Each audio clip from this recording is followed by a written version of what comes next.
Thank you, thank you, thank you.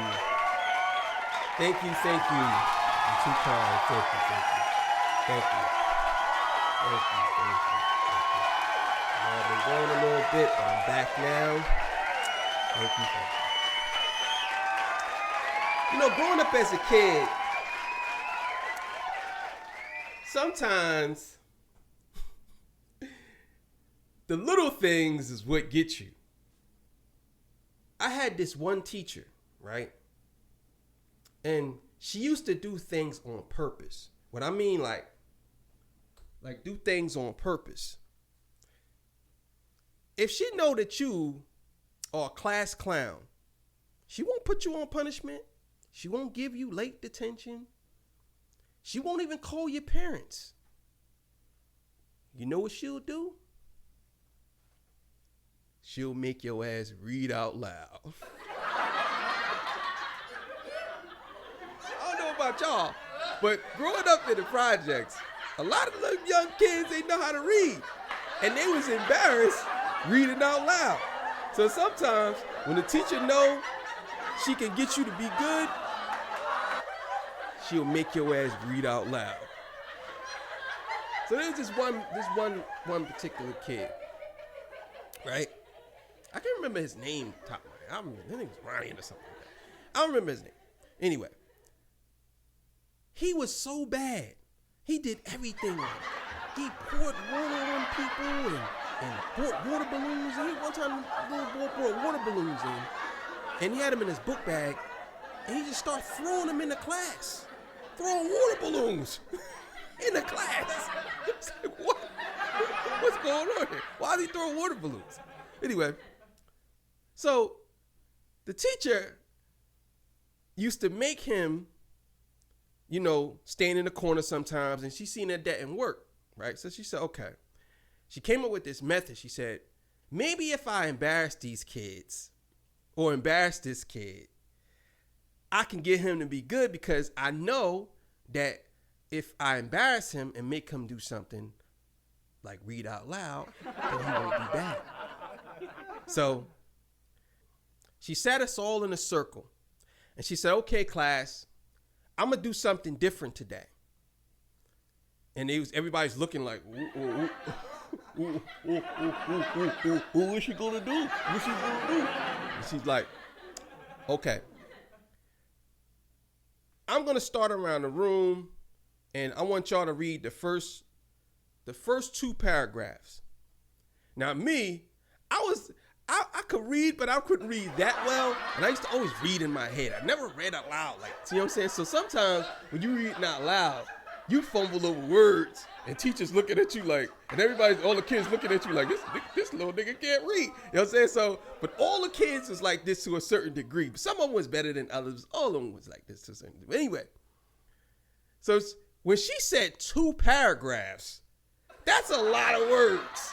So if you run it through a paragraph, especially if you don't really know how to read that well, you're going to take forever. So she said 2 paragraphs. So I always try to be the first one in line. When she first started this, I didn't know what she was doing. Just so happens, I was the second one there.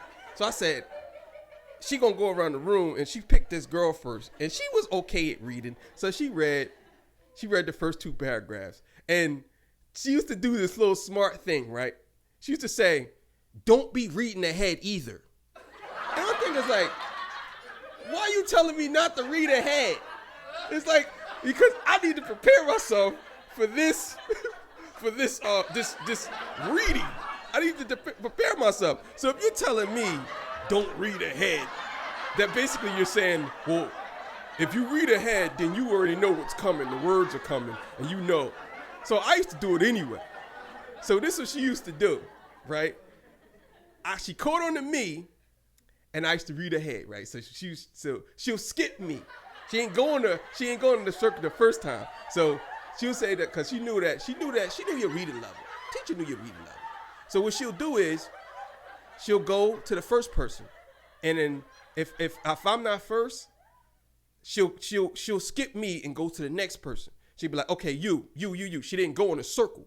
You know what I'm saying? So she basically messed a lot of people up that way because they didn't know who was next. So I did it anyway. You know what I'm saying? But I wasn't the problem. See, the problem was the other little kid. So when she got to him, I mean, when I tell you, this little motherfucker was dumb. He was dumb.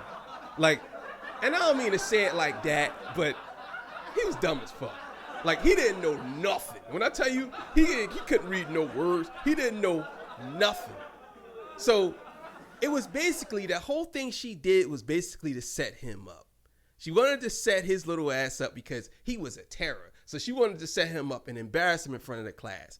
So it basically kind of worked too. I ain't gonna lie. Kind of worked. Anyway, so he got to him and he was like, she said, okay, read that paragraph right there. And you start out slow now. He was like, oh, the cat, we, she said, sound it out. We went. Okay, sound, went, down, the,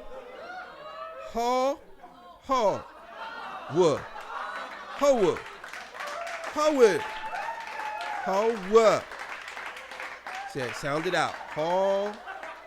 And what's the other word? Hallway. She said, put it together. Hallway. I said, yeah, good. So she kept making him read. And here's the crazy part about this whole story, right? The little nigga got better at reading.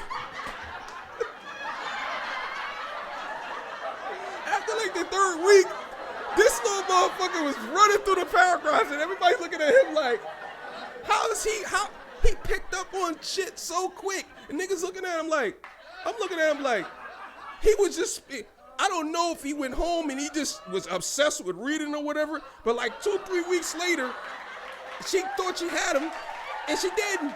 Because guess what? He got better at reading and he still was a terror. So it's like, what's she gonna do now, you know? Shit is crazy, man. So just so happens, you know, he got better at reading and the teacher, she really couldn't control him. Eventually, you know, I don't know what he's doing with his life now. I guess he might be smart. He might be a smart dude now, but either way, he did his thing. And that's my little nigga can't read story.